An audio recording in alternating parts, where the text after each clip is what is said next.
This is an ad. I hate it! An ad for crisp, refreshing Angry Orchard hard cider. That is refreshing. An ad that interrupted your podcast. I hate being interrupted! To remind you to stop being angry at me and crack open an Angry Orchard. That's a good idea. Don't get angry. Get Orchard. Angry Orchard Cider Company, LLC. AngryOrchard.com. Please drink responsibly. Angry Orchard is a hard cider with other natural flavors. For the record, I am no longer the only one without a fancy background. Yeah. So you all look like you're in. You're outnumbered now. You're being interrogated. That's great.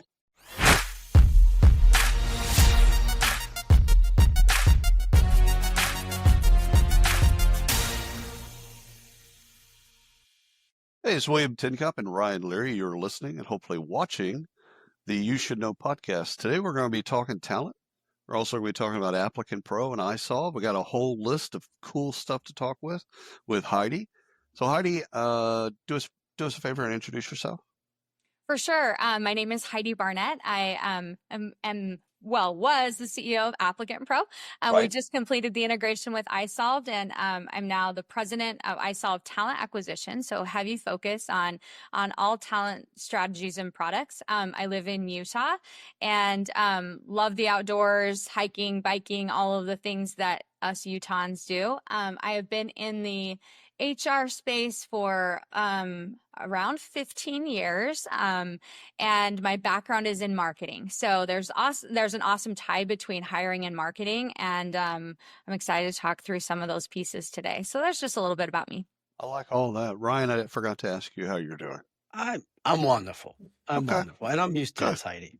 You're used to this being the afterthought. Yeah. It does happen. It happens at home. It happens here. It just happens everywhere. You're more or less a doormat. Not anybody's fault. I'm glad he did at least ask, though. So this is a big step in the right direction. Yeah, Heidi, you've had a relationship. Applicant Pro's had a relationship with iSolve for quite a while, right? Yeah, nearly a decade. And it's been progressive over time. We started out as referral partners, and then iSolve became owners, bought a share of ownership within Applicant Pro, and we started a more of a white label of our system after that, and then it's progressed from there. We just wrapped up the official integration of the business, meaning people, processes, and product itself. It's unique in many ways because we were already working so closely together. So there's not a lot of the pieces that come with, hey, let's, look at the product as a brand new piece. It is more of like, it's already existing. Now, how can we enhance what we currently have? And there was obviously an efficiency play in here of like, we're running two separate, CRM instances and two separate, sales org functions and all those different things. So we started to see that it became a little more disconnected, and we wanted to see some efficiency pieces there. I think the other piece that's a little bit unique about what we're doing is that we worked really hard to have best in breed in both areas. You have your HCM that iSolve has done a ton of work and customer satisfaction and really working with the customer on that side. And then we've done the same thing on the Applicant Pro side, and we worked as a standalone, but then also an integrated piece. And so what I see with a lot of other HCMs, especially as I'm talking to customers out in the wild, is that they feel like they like the idea of things integrated, but they also feel like ATS was an afterthought. And so what you're getting with this integration is the best of both worlds, best in breed that really do then end up coming together. And the other thing I think that happens a lot with integrations of sorts is that the team that you loved before and the team that you trusted then become either synergized in the process, or, a lot of those things are handed over. And what we've seen uniquely with iSolve is that they're bringing the team over and then making a large investment. So, I'm sure AI will come up in our conversation because it always does these days. But there's heavy integration, heavy development that's happening within the ATS, even enhance it more. So I think that it's fun to have a long-term relationship and have it progress over time, and really to be able to talk about it with our customers on both sides of the house about how this integration is different but can then benefit overall. So standalone ATS customers that are looking for a holistic solution now have more options, right? Because it's easier for us to talk about and display. So yeah, that was a long answer for your initial question out of the gate, but I feel like there's a lot of differences that happen. You know, we fell in love with a product here. We were early users, early adopters. I remember the founders coming in and sitting with us, and when they sold, we were all really excited for them. However, we saw an immediate like dip in our satisfaction, our response times. There were all these different things. We were working with brand new people. It seemed like they turned over all the time. And so that's the thing that we set out to do in this, was to make sure that it was a different type of experience for our customers as we went through the process. So anyways, wanted to hit on that, just how it is the same and different and how it can really benefit people overall. So we often hear that hiring is broken. I want to talk a little bit about that because I know you've got some good perspective here. What is the most outdated hiring practice that you have seen recently? Yeah, this is a really good question. I think there's a couple that came to mind almost immediately. I think the job application is one. It doesn't need to be so long. I know that a lot of HR professionals and hiring managers want to see the full gamut, but what happens is we're losing people in the process, you know? So the stat reads that about 60% of job seekers will abandon if it takes longer than 10 minutes. I feel like that's That's long long. time. I think we're probably looking even like 3 to 5, they're gone, right? Especially if they're more of a passive job seeker. And so we talk about it all the time. There are ways around it. Like at Applicant Pro, we took it and broke it into 2 pieces. And we're like, look, let's capture the initial. And then after that, we can come back and ask for a resume. You can ask for, references, or those types of things could come later in the process. And so like a super rigid, lengthy job application just is of the past, but for some reason we just hold on to it because we feel like we have to check a box or something similar to that. It's boomerish. It is. My daughter, Heidi, has recently applied. She's been applying for a lot of jobs. She's 17 and, she ultimately found jobs, but getting her to sit at a computer to fill out an application was not, I've tried. We're in this space and I've tried and I failed miserably at it. If it couldn't be done on her phone, she didn't want it. Or more importantly, the jobs that she ultimately went for are the ones that let her text back and forth and never, she's 17. She doesn't have a resume. She's still in school, but they still required her to put a resume in and fill out a profile. And do she has 3 jobs, all of them. She did not have to do any of that. All she did was text back and forth with the people and they accepted her. And that was it. Those are the ones she went with. Yeah, it's really true. I did the same thing with my daughter last year where she was like, why do they need my reference? Who would I even reference? Who would I put down as a reference? Why would I have a phone number of my, high school drama teacher or something like that, and it's really true. I think that mobile function. What does that say? This is also true, right?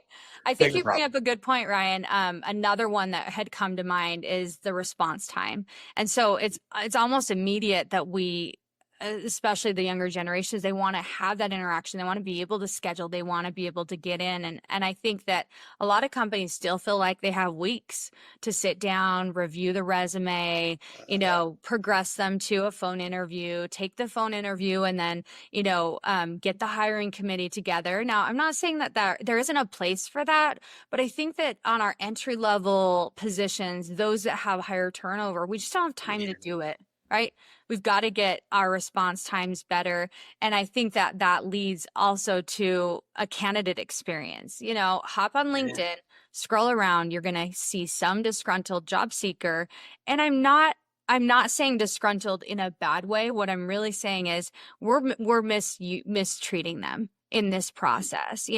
We ask them to give us all these things, to spend 30 minutes applying, and then their resumes don't upload properly, so we're asking them to enter all that in, and then they hit submit, and by at midnight they get a automatic rejection letter.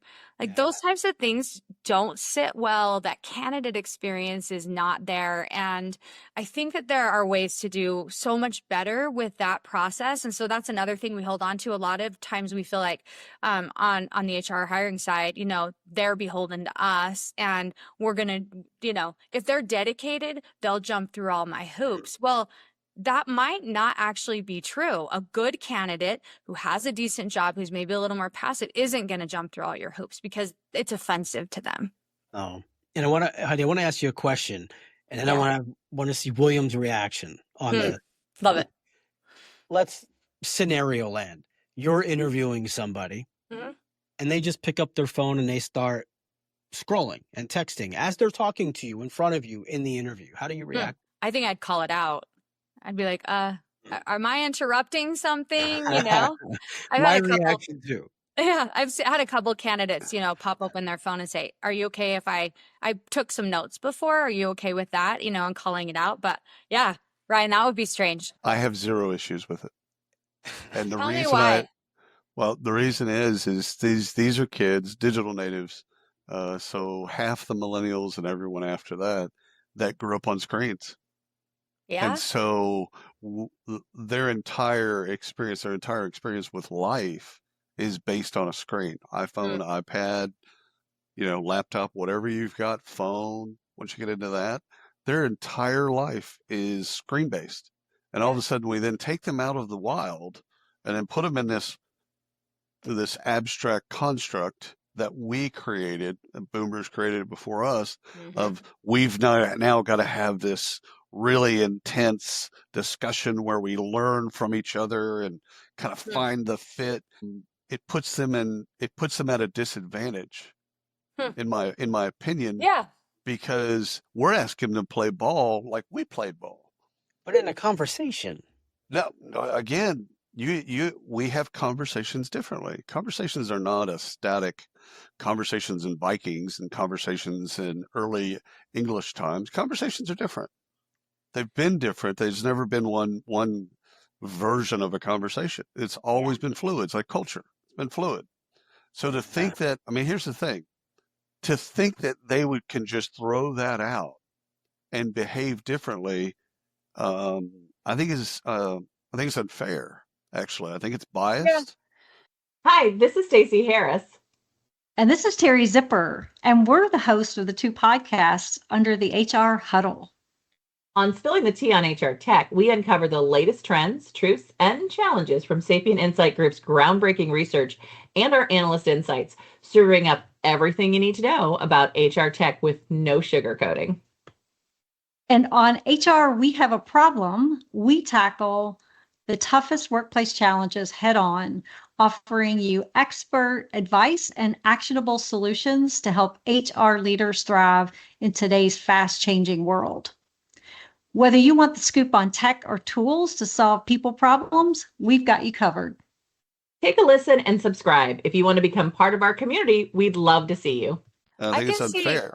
I can see your point here where I think about my kids in situations where they feel anxious or nervous. A lot of times you'll see them scroll because there is that dopamine hit that comes from it. There's a calming sense for them because they live with their phones in their hands, right? And now we want to take them away from that. Now, and again, here's the deal.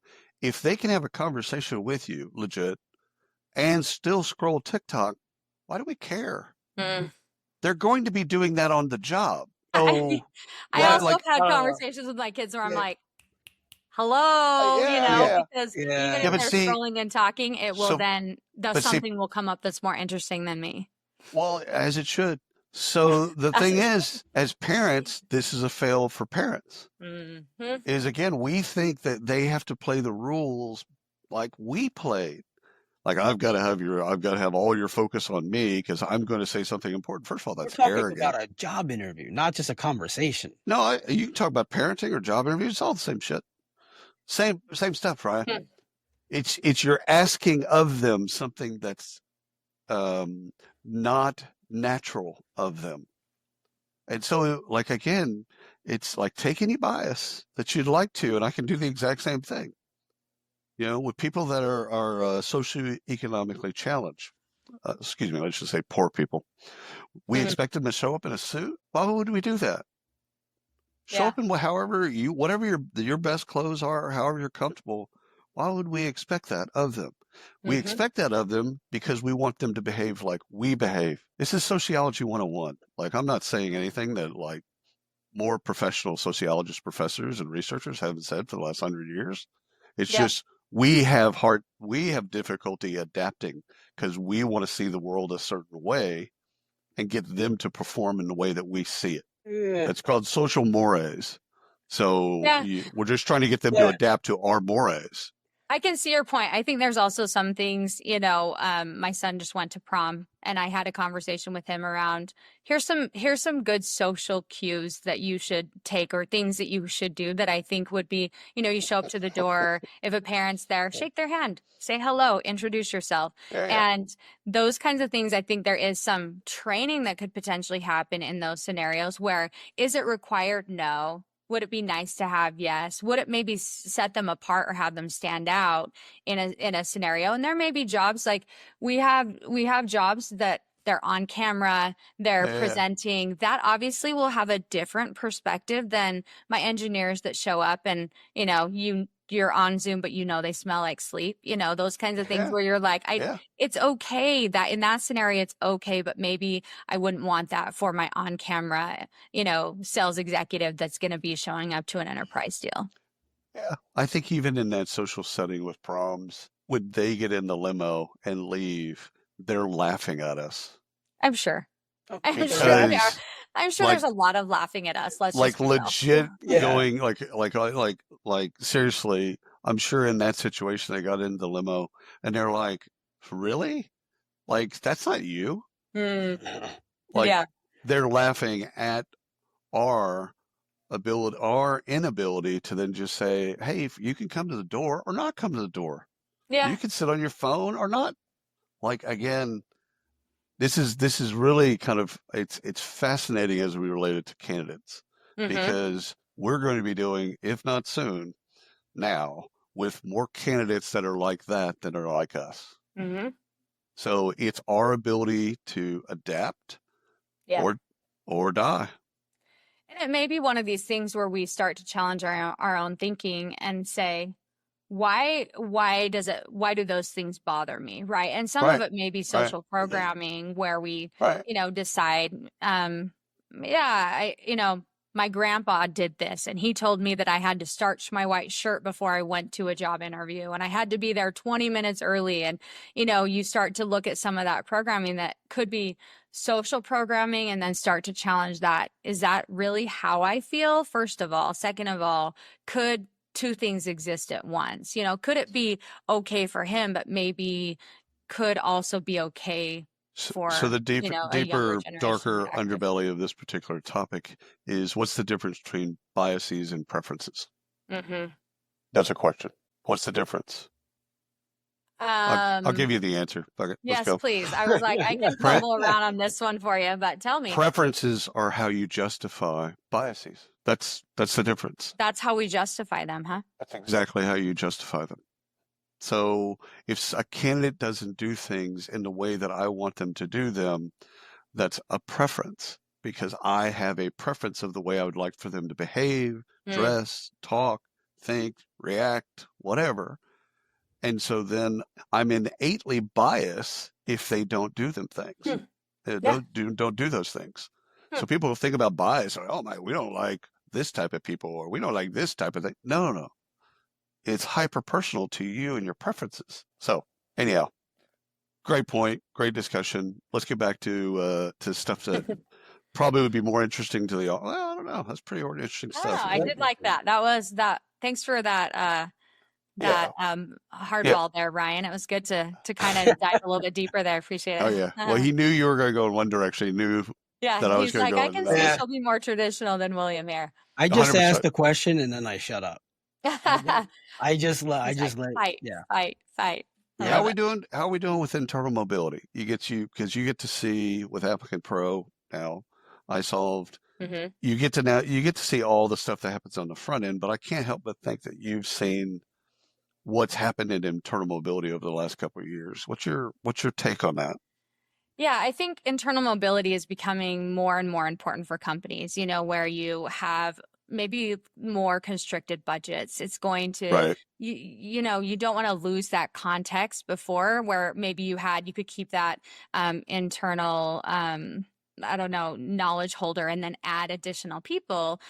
We're starting to see that that's not as optional, especially as last year, we felt a lot of slowness, whether you want to call it recession, whatever we want to call it, Right. we felt that slowness there.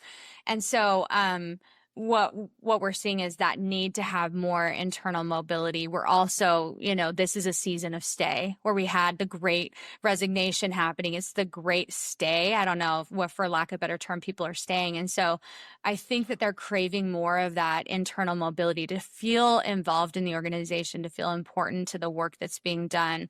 And so I feel like more and more I'm seeing this, and hopefully I think this is a trend that I really enjoy, is that it really should start with the job ad. And in the job ad, you're starting to see companies start to lay out, future progression within the org, or, hey, we dedicate resources to be able to help you grow. We're going to start you out as a BDR. However, generally within 6 months, we see our teams turn into an account executive. And so you see those subtle things come into the job ads. When done well, I think it creates more hope and connection to the org. When not done well, you're going to have people come into the job wanting the job that comes after it, and there will be a heavy dissatisfaction that comes in. But I really feel like that it does come with a job ad. And then once you've got the employee in, I think through onboarding and training, as you start to weave in that, we want you to grow within the org, we want things to progress for you. Here's a pathway forward from your job into the others. Comes with a lot of proper expectation setting. I don't know if it's like with metrics or, we want you to be at this point by this time so that it can open up opportunities for you. And I think a lot of that is keeping it accessible. It's hard when you love your employees and they want to move somewhere else. And I think that that's something we can do with our managers better, is to really train them on having career conversations and don't feel like that is a direct hit to them personally.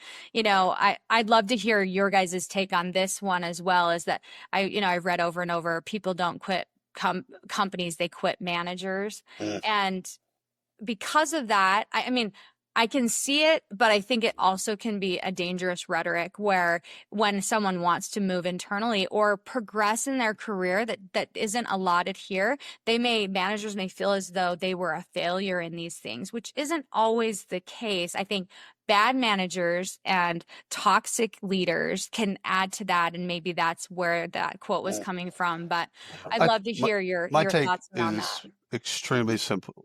Bad managers keep, good managers allow freedom. Mm-hmm. Exactly. That's it, kind of comes down to. And toxicity, you add that again, kind of anything illegal, anything toxic, that's completely different. You don't technically need this car.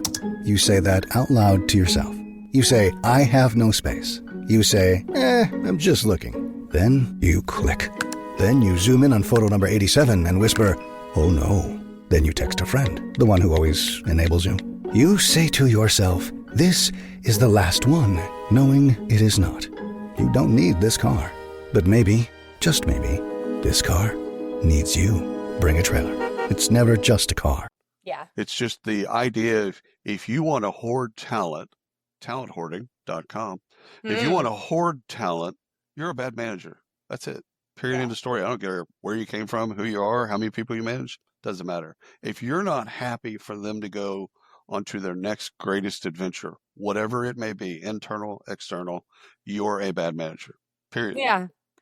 Yeah, I can see that. I think there's another thing that we've seen, and of course, my lens of the world right now is hiring, right? So one thing that I've seen also is that people will tend to hold on to their employees because they're unsure if they could ever hire anyone as good as them, right? And so I think it's not as much right now where we have an overabundance of candidates in a lot of areas, but if you don't have confidence that you can hire again or hire right or even hire better, then you're going to be, that's that. Again, you're hoarding in my you're hoarding for That's sure. where the bad manager comes. And maybe it's if you're hoarding doing not that, because you're hoarding. Yes. Yeah.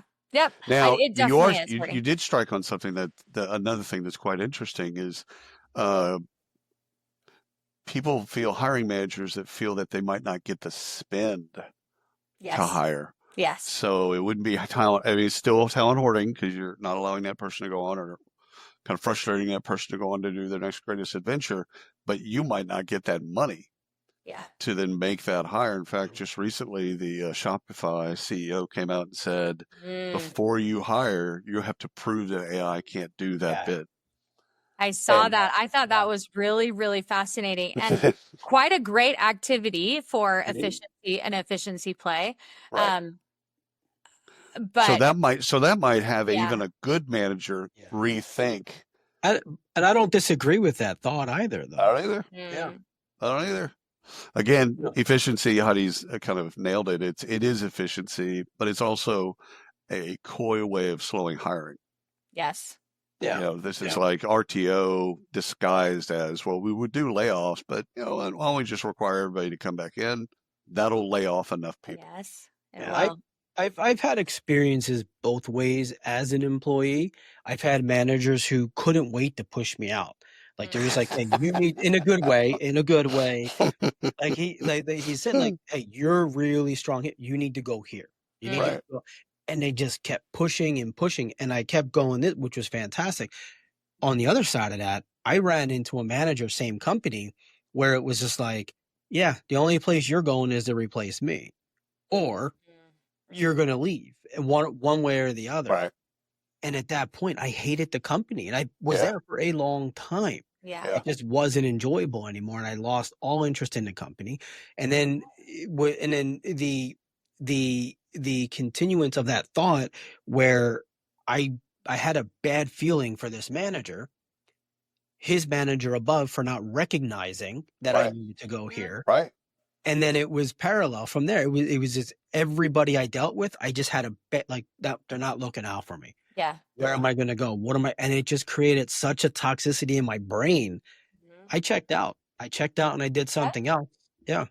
Yeah, for sure. I think that culturally there are some things we can do, and I like how you talked about not only your manager but the manager above, being close enough to the team that they manage to start to see some of their individual talents and to be able to lift some of that. But cultures that celebrate movement, talk about it, don't penalize, but really like celebrate. We're so excited for this transition and actually mean it, I think is important in that process. But culture becomes, obviously culture is something that happens, but if that culture would have existed, you wouldn't probably have dueling experiences within the same company, right? You would have more of a similar experience of people looking and progressing. There's a company in Utah doing incredible things. They just raised a big round. And one of the things that they have on their HR team is someone who is an internal job and career coach. And he'll meet with the employees in order to be able to coach them, to be able to say, where do you want to go next? I know you're a product manager. What interests you overall? Oh, you love doing video? Well, let's talk about what that looks like. And it may be within the organization, it may be external, but they have a full-time coach that sits with these folks and helps them. And what you get from them, I mean, they're all over LinkedIn. They're talking constantly about, you should come work for us. Best place I've ever worked, career progression. And they talk about that in, you may only be here for 2 years. Like they talk about that in job interviews, and we're successful when we do that. And so I love that piece, because one thing I think that's tricky is we're asking managers to really have like intense career conversations that really, encourage cross-functional growth. New managers won't know how to do that. They're going to feel uncomfortable in that space. And ultimately AI will probably be, as agentic AI will probably be able to do that better than a human being. I think so too. Yeah, I think so too. But, maybe there's a lot of different ways, like you're talking about agentic AI. Maybe it's a career coach internally that helps to even coach the managers. But just the idea that they would care. Just the fact that they would care enough to have something there, human or otherwise. I'd like to get your working definition of culture, corporate culture. When you think about it, and these things change a lot over time, and they're all opinions, so there's not a right or wrong. So What's your when you think about corporate culture, what do you generally what do you think of? Yeah, when I think about corporate culture, what I think about is what my employees say about us when we're not in the room. Couldn't have said it better. And I can tell them what I want them to believe. We can Doesn't have matter. these stuffy conversations in Signs. boardrooms. Yeah, We can yeah. do all those things. It can be on our careers page, but at the end of the day, it's really what our employees say to their friends when we're not in the room of, what's it like to work there? That conversation is honest. It's very raw. And that is what I truly believe is the culture of your business. It's a cocktail party, and all of Yeah. a sudden they say whatever they say. And the hardest part, first of all, I agree with you 100%, but this hardest part is that's based on their emotions at that moment. True. They could love their job for 2 years and just have had a bad day, and that bad day they have a conversation with somebody, and that's what they get, that window into the culture. So that's hard to manage. It is. Yeah. Well, one of the things I struggle with is the debate over is culture top down, or is it really at the manager level in your group or your department? If William's my manager and he's awful, and I had to go awful, my bad. Wow. And he's just an awful manager.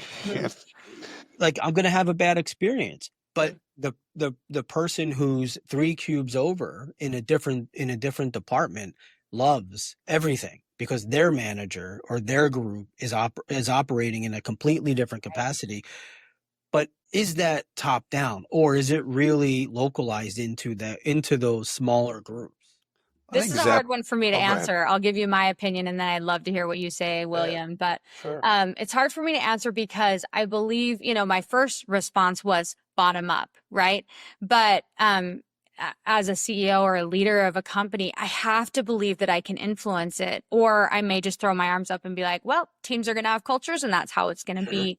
And so I think that it's more difficult to do, but there's been times where I've seen, some cultural pieces play out that I'm not satisfied with. And so you can start to right the ship. And so I don't know if those two things need to be mutually exclusive, Ryan. I think that it probably is, at its core, it's almost like a lagging indicator of what the employees say, but a leading indicator is leadership being really directive about how they view their culture and how they want their culture to appear and to be. And so there has to be some belief that you can change it.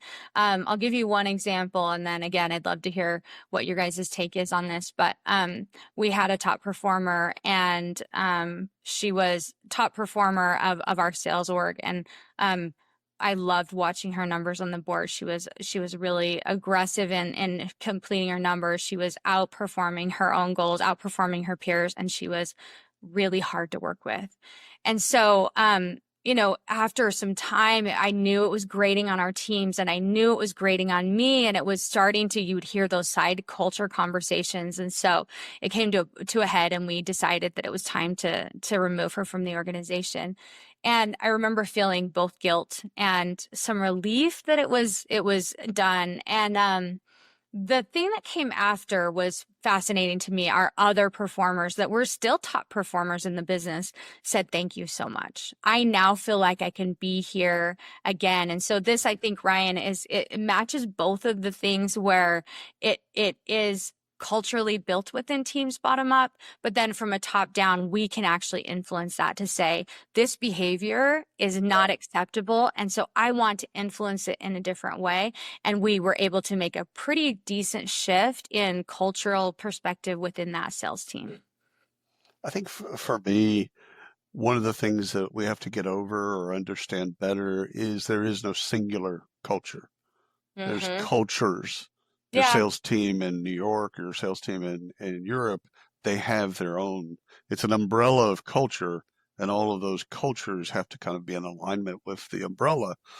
But to think that everyone behaves and thinks the same way and all that stuff, I think it's a bit myopic. So I think just understanding that it's okay to have microcultures. That's one. Two, cultures are fluid. And some would say at the end of the day, it's what you're willing to accept and not willing to accept. And in your case with the salesperson, we've heard that story many times where they're great, numbers, quotas, killing it, but to be around them, not great for whatever reason. In a male case, it was more sexual harassment stuff, but it's like we've heard that story before. Yeah. And so the faster you can identify it, and of things that you're not willing, and I say the company's not willing, the culture's not willing to accept. Yeah. And then the more you're willing to kind of go with that and remove the cancer, if you will, then everyone's happier. Now it's getting the happiness to be productivity so you can make up for that loss in product or sales or wherever it is. The last thing is Zappos had this right for their culture. So whenever you visited Zappos, you're on a bus, and this was for candidates, this was for everybody. You're on a bus, and the bus driver would, greet everybody on the bus and say their name. And at the end of the interview, the hiring manager or the recruiter would say, "Hey, what was your bus driver's name?" And if you couldn't remember that, they didn't hire you. Interesting. And the window into the soul of that is everyone's important. It's not just these 5 people are important. Everybody's important. That bus driver has an important job. Yeah. And if you can't remember, if you don't take enough stock in remembering their name when they stood up in front of you and told you their name and how long they've been at Zappos, the whole bit, if you couldn't take stock in that, they didn't want you. And again, that worked for them. I don't think that's a truism. I don't think we should think of that as a truism. That's yet another thing is something that works at one company culturally doesn't necessarily work at another company culturally. Yes. Like we see this in HR all the time where they're like, and this happened with Zappos. They read Tony's book. They fell in love with it. They tried to apply it at their company. It failed. So you got to kind of recognize that you are your own kind of unique snowflake or fingerprint as it relates to culture. Yeah, I think that's one of the things I teach when I speak is that the first step to, a really good job description or a really good hire is really understanding who you are, and I think a lot of times we're talking about compensation. That's what people care about most. It's true, but secondary to that, or sometimes on certain studies, it's the first thing, is that they care about, more about the culture of the company itself. But unless you know who you are, you can't talk about it in a logical way, especially those that go and grab a competitor's job description and drop it in and change out 5 or 6 pieces. It's not the same. And so, we were building Applicant Pro. We built it off of a lot of part-time moms returning to the workforce. We talked flexibility, but we didn't just talk about flexibility. It was very flexible, and so one of the benefits we rolled out was housekeeping for our employees once a month. And it was an indulgence for these, working moms. Drew people in. They had, it was tied to a metric. And we saw also there was some social reciprocity that happened as well. They would share it. People would get excited. They'd want to come work for us. And then we got some of that that came through as well. But, we're in Utah and Silicon Slopes. There's a lot of really cool conference rooms and really cool, gaming rooms and Nerf rooms and all kinds of things that happen. And I could look at Applicant Pro and now iSolve and say, we're not as good as them because we don't have these things. Or we could say, true to who I am, true to who I hire, I am focused heavily on them, and they're going to feel like I'm the best for what we're looking for. I think that takes some true, emotional intelligence to be able to let go of some of the things that we call best practice or that we say is like you said with Zappos, sometimes we'll brush with a broad stroke. Instead of doing that, let's get real about who we are and going to our employees and saying the same thing. Like when you talk to your friends, what do you tell them you like about working here? Maybe we could pull a thread on that or add some resources in that area to be able to expand those out. If we know who we are, we talk about who we are, it'll make it easier to pull in those people that we want to have fit in our culture. I wonder if I would go further in the sense of knowing who you are and loving who you are. And what I've seen, what's failed in employer branding since the beginning of time, is everyone puts on their best face. It's like social media. Yeah. No one talks about the flaws. And I've always thought that the best employer brands are the ones that actually lead with the flaws. Yeah. We're not good at this. Mhm. We're striving to be better at just let's lay it all out there. Yeah. That's not a bad thing to do. No. It's taboo for some reason. But it's not a bad thing. I think it's right.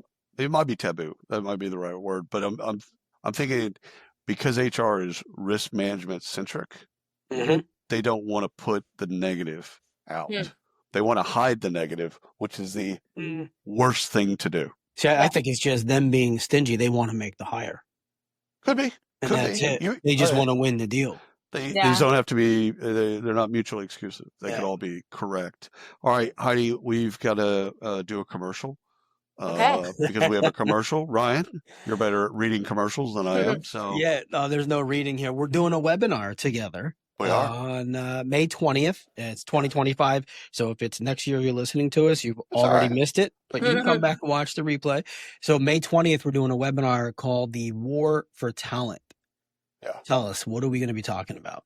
Yeah, I'm pretty sure it'll be a wandering path similar to today, where we'll be able to talk about a lot of different things. But some of the things that I'm really hoping that we talk about are labor shortages, but also labor abundance, right? There's both happening in the market right now, but industries in particular like restaurants and healthcare, small manufacturing, skilled trade are really facing some of those talent shortages. So we'll talk about why, and then maybe some tactics to be able to combat some of that.